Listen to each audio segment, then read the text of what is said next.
Assalamualaikum warahmatullahi wabarakatuh. Salam sejahtera untuk kita semuanya.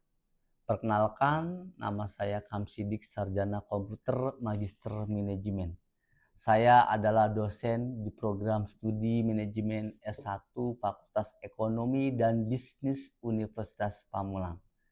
Pada kesempatan kali ini, izinkan saya untuk menyampaikan pernyataan diri dosen dalam unjuk kerja Tridharma Perguruan Tinggi atau PDD UKT-PT.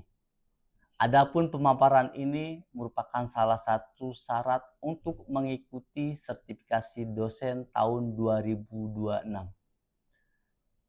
Pada kesempatan kali ini saya akan menjelaskan mengenai mata kuliah yang saya ampu, yaitu manajemen strategi. Saya akan memulai untuk menjelaskan deskripsi umum dan informasi mengenai mata kuliah tersebut. Mata kuliah ini merupakan mata kuliah yang wajib ditempuh oleh mahasiswa semester 4 di Prodi Manajemen S1 Fakultas Ekonomi dan Bisnis Universitas Pamulang. Mata kuliah manajemen strategi memiliki bobot sebesar 3 SKS. Materi pembelajaran mata kuliah ini mahasiswa mampu memahami visi dan misi serta tujuan perusahaan serta pemangku kepentingan atau stakeholder. Metode perkuliahan yang saya gunakan dalam mengampu mata kuliah ini adalah memberikan bahan, penjelasan, diskusi, tanya jawab, memberikan penugasan. Tugas wajib yang harus dipenuhi oleh mahasiswa yang menempuh mata kuliah ini adalah menganalisis dan mendeskripsikan visi, misi, dan tujuan perusahaan serta pemangku kepentingan atau stakeholder. Capaian pembelajaran mata kuliah atau CPMK mata kuliah ini adalah mahasiswa diharapkan mempunyai kemampuan berpikir strategis, membuat keputusan strategik, dan memandang berbagai isu bisnis dari perspektif perusahaan secara menyeluruh. Buku referensi mata kuliah ini menggunakan karya Nawawi 2010 dengan judul Manajemen Strategi Sektor Publik. Kemudian referensi kedua oleh penulis Nawawi tahun 2012 yaitu metode penelitian kualitatif. Kemudian referensi buku berikutnya penulis Ani dan Wenadi Udaya tahun 2013 dengan judul Manajemen Strategi. Metode pembelajaran dibagi menjadi dua. Yang pertama secara luring, yaitu kuliah tatap muka di kelas dengan menggunakan metode pembelajaran aktif yang mengutamakan peran dan keaktifan mahasiswa dalam proses pembelajaran. Kedua, metode daring, yaitu menggunakan LMS Universitas Pamulang, di mana di dalamnya terdapat video, pembelajaran, forum diskusi, materi, kuliah, bahan ajar, dan artikel ilmiah yang relevan, dan tugas terstruktur. Sistem penilaian ada 4 kategori. Pertama, kehadiran 10%, partisipasi di kelas. Kedua adalah tugas 20%, kemudian UTS 30%, dan UAS 40%. Demikian informasi yang bisa saya sampaikan mengenai mata kuliah manajemen strategi di Prodi Manajemen S1 Fakultas Ekonomi dan Bisnis Universitas Pamulang. Berikutnya merupakan cuplikan proses pembelajaran yang saya laksanakan secara luring, tatap muka di ruang kelas. Selamat menyaksikan. Warahmatullahi wabarakatuh. Waalaikumsalam warahmatullahi wabarakatuh. Selamat pagi semuanya. Kita mulai kembali materi perkuliahan pada pagi hari ini. Tapi sebelum kita mulai, mari kita berdoa terlebih dahulu. sesuai dengan keyakinan kita masing-masing ya. Nanti untuk ketua kelas boleh dipimpin untuk doa bersama ya. Sebelum memulai mata kuliah hari ini, alangkah baiknya kita berdoa menurut kepercayaan masing-masing agar perkuliahan hari ini dilancarkan, diberikan kesehatan kepada semuanya. Berdoa dipersilahkan. Berdoa selesai. Baik, terima kasih sudah berdoa. Untuk rekan-rekan teman-teman di kelas 341 di mata kuliah manajemen strategi, ini ada 3 SKS bobotnya ya. Pada pagi hari ini saya ingin melanjutkan materi perkuliahan yang sebelumnya sudah saya sampaikan ya. Langsung kita akan masuk ke materi visi dan misi terkait dengan tujuan perusahaan serta pemangku kepentingan. Nah, apa saja nanti yang akan dibahas nanti akan saya sampaikan secara mendetail. Nah, sebelum itu saya berikan absensi terlebih dahulu ya. Silakan siapkan handphonenya untuk membantu. Dan tes semuanya. Kalau sudah, ini absen sudah otomatis masuk ke sistem LMS atau di penumpang karena kita sudah terintegrasi by sistem. Jadi rekan-rekan yang hadir hari ini kurang lebih ada 28, ada 30 ya, dari 33. Oke. Selanjutnya, nah teman-teman, sebelum kita masuk materi perkuliahan pada hari ini, saya ingin tanya pada teman-teman dulu terkait dengan apa sih visi, apa sih misi. Nah, tentu dalam hal ini saya ingin tahu pendapat dari teman-teman kelas ini. Silakan dari perwakilan mahasiswa. Coba kamu, ya. Menjawab nomor 1 ya. Ya, apa yang dimaksud dengan visi perusahaan? Menurut kamu apa? Visi perusahaan adalah gambaran atau cita-cita masa depan yang dicapai oleh perusahaan dalam jangka panjang. Baik, good. Selanjutnya silakan menurut dari kamu. Menurut saya sih agar perusahaan memiliki arah yang jelas dalam menjalankan kegiatan bisnis dan mencapai tujuan yang jangka panjang. Ya, baik. Kasih terus dulu dong. Ya, selanjutnya dari kamu, Bapak.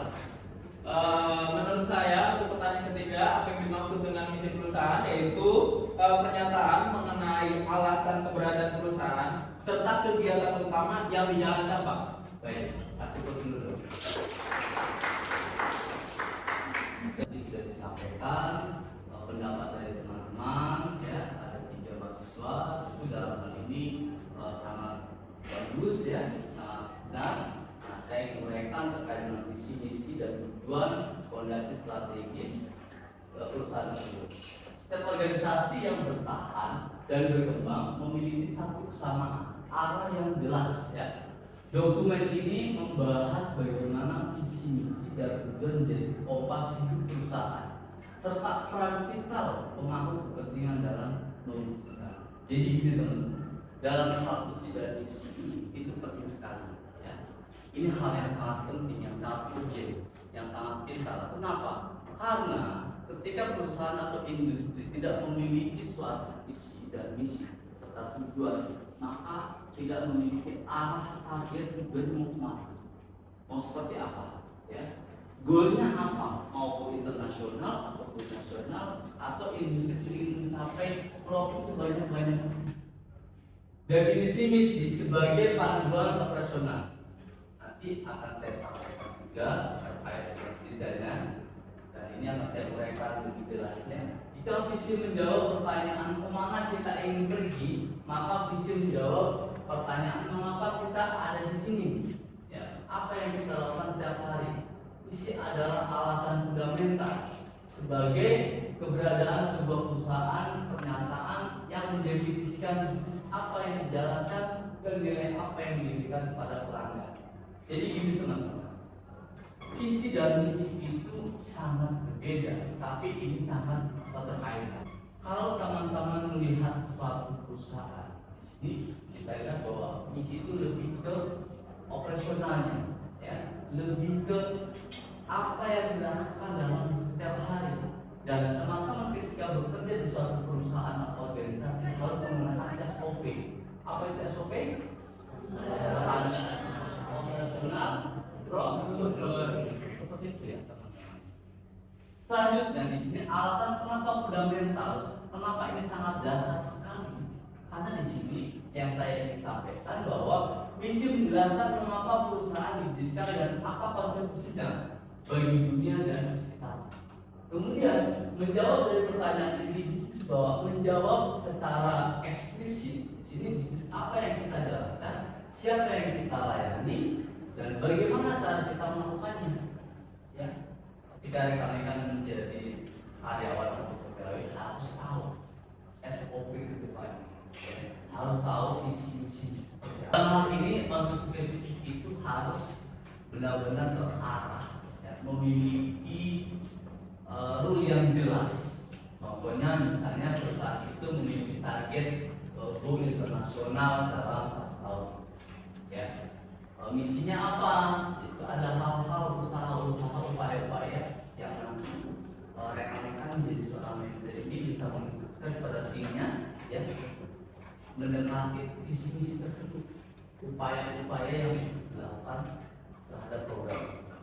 Kemudian ada dasar evaluasi jangka panjang. Di sini tujuan menjadi landasan untuk melakukan penilaian berkala terhadap keberhasilan strategi yang telah dijalankan, sehingga koreksi dapat dilakukan tepat waktu.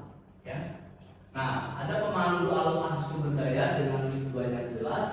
Manajemen dapat bahwa sumber daya, waktu, anggaran, dan tenaga diarahkan pada prioritas yang paling berdampak. Ya, kita sampaikan terkait dengan keterkaitan elemen strategis visi misi tujuan. Jadi teman-teman semuanya, visi misi tujuan itu saling terintegrasi. Ya. Perusahaan itu harus memiliki suatu visi misi tujuan. Ya. Sama analoginya dengan diri kalian teman-teman. Ya. Kalau teman-teman tidak memiliki suatu cita-cita, ya, tidak memiliki suatu harapan, ya maka hidupnya itu tidak akan terukur, tidak jelas. Contoh dalam hal implementasi visi-visi untuk analogi internasional, lihat selama 4 tahun, ya, untuk S1 ya, untuk jenjang S1 itu harus 8 semester. Teman-teman harus bisa tuh merencanakan upaya-upaya, ya, sesuai dengan visi-visi harapan kalian teman-teman. Itu sangat penting. Jadi bagaimana teman-teman membuat brain mapping peta kehidupan, ya, terkait dengan masa depannya mau seperti apa, begitu. Ini contoh dalam analogi diri kita masing-masing. Mendefinisikan visi dengan tepat, ya. Bagaimana visi bukanlah sekedar menulis kalimat, ya, atau yang dipasang di kantor, visi yang efektif, ya, tapi suatu pernyataan yang lahir dari pemahaman mendalam tentang potensi organisasi, nilai-nilai yang dipegang teguh, dan kondisi dunia yang ingin diubah. Nah, bab ini membahas bagaimana merumuskan visi yang benar-benar bermakna dan mampu menginspirasi seluruh ekosistem organisasi. Jadi teman-teman, kalau teman-teman menjadi seorang pemimpin nanti, seorang manajerial atau seorang manajer, harus bisa mengimplementasikan visi misinya kepada karyawan atau pegawai, harus bisa diterjemahkan dalam bahasa pekerjaan. Jadi terarah, jelas, ya, job desk-nya mau ngapain dalam jangka pendeknya, jawabannya mau ngapain, itu harus ada, ya, seperti itu. Ada karakteristik visi yang efektif. Nah, ini penting teman-teman, ya. Nanti kita akan bahas lebih spesifik lagi, termasuk nanti kita akan bahas diskusi kelompok yang nanti sudah disiapkan atau nanti tolong disiapkannya. Kalau untuk kelompok diskusinya, termasuk bakal nanti bisa membagikan 6 kelompok di kelas ini. Nah, inilah tadi sebelum itu akan saya sampaikan karakteristik visi yang efektif, singkat dan jelas. Jadi gitu, karakter visi dan misi itu harus singkat dan jelas, poin-poinnya, dan itu mudah diterjemahkan seperti itu, ya. Kemudian kalimat yang panjang dan rumit justru mengurangi daya resonansinya di benak seluruh anggota organisasi. Yang ada justru ketika tidak tepat pada Sama lagi, maka pegawai atau karyawan teman-teman tim tidak memahami. Nah, selanjutnya ada ambisius namun realistis. Ya. Jangan nanti teman-teman membuat satu visi dan misi itu tidak atau tidak realistis. Nah, visi harus mencerminkan ambisi bertinggi perusahaan. Cukup menantang untuk menginspirasi, namun tetap dapat dipercaya sebagai sesuatu yang mungkin dicapai. Nah, ini terkait dengan ambisius. Ya. Penting juga. Selanjutnya menginspirasi seluruh tim. Jadi teman-teman yang kalian nanti buat kalau sudah lulus nih, ya, kalau sudah menjadi seorang manajer atau menjadi pegawai di suatu organisasi atau perusahaan, baik itu industri, baik itu nanti di organisasi instansi dimanapun berada, harus membuat visi yang menginspirasi. Ya, seluruh tim. Visi yang baik itu mampu membangkitkan semangat dan rasa memiliki pada setiap individu dari level eksekutif hingga staf dalam operasi zona terdepan. Jadi dalam mekanisme teknis, ya, ataupun dalam mekanisme birokrasi itu mudah dipahami oleh karyawan atau pegawainya dan mudah sekali terinspirasi. Jangan sampai nanti teman-teman ketika menjadi seorang pemimpin, ya, justru malah menjadi dimotivasi atau tidak menginspirasi, berorientasi pada masa depan. Visi yang baik, visi yang bagus adalah visi memproyeksikan kondisi ideal di masa depan. Ya. Bukan deskripsi kondisi saat ini, melainkan gambaran tentang apa yang ingin diwujudkan. Oke teman-teman semuanya, ya, kita akan diskusi, kita akan membuat kelompok. 6 kelompok, nanti teman-teman silakan diskusikan terkait bagaimana visi misi yang bagus, yang baik, ya. Kalau nanti dicatat kelompoknya masing-masing dan kalau nanti bisa maju di depan dipresentasikan, nanti silakan setiap kelompok bertanya, ya, bertanya dan nanti yang ditanya kelompok tersebut silakan menjawab. Baik ya, silakan diskusi mulai untuk kelompoknya. Baik teman-teman, tadi sudah diskusi yang luar biasa. Kita akan dengarkan presentasi terkait dengan kelompok yang sudah dibuat atau sudah diskusikan. Silakan untuk kelompok satu. Ya. Mau bertanya, bagaimana visi, misi, dan tujuan perusahaan? Yang bertanya kelompok satu, silakan untuk dijawab. Kalau itu dijawab, untuk visi itu adalah arah masa depan perusahaan. Misi itu menjelaskan peran perusahaan tersebut dan tujuan menjadi target konkret untuk dicapai demi mewujudkan visi tersebut. Baik, selanjutnya pertanyaan dari kelompok satu. Ya, silakan. Pertanyaan dari saya, apa sih ciri-ciri visi perusahaan yang baik? Ya. Kita kasih terus dulu. Yang mana tadi silakan jawab untuk kelompok kedua. Baik, saya akan menjawab pertanyaan. Namanya dan dari kelompok Nama mana silakan. saya Fauzia Putri Ya. dari kelompok kedua. Hmm. Untuk jawabannya, visi yang baik harus jelas, inspiratif, realistis, mudah dipahami serta berorientasi pada masa depan. Ya. Tepuk tangannya. Oke. Untuk semuanya tadi sudah diskusi bersama-sama, ya, terkait dengan kelompok satu, kelompok dua, dan kelompok seterusnya. Apa itu visi dan misi, ya. Nah, itu sangat bagus sekali teman-teman, ya. Dan ini sangat menjadi suatu mata kuliah ini yang sangat relevan dalam dunia industri ke depan. Jadi teman-teman diharapkan nanti bisa membuat visi misinya, ya. Tentu dalam hal ini saya akan menuliskan materi selanjutnya, yaitu selanjutnya nilai inti sebagai fondasi. Nah, ini penting teman-teman, ya. Visi yang kuat tidak lahir dari ruang hampa, ya. Ia dibangun di atas fondasi nilai-nilai inti yang dipegang teguh oleh organisasi.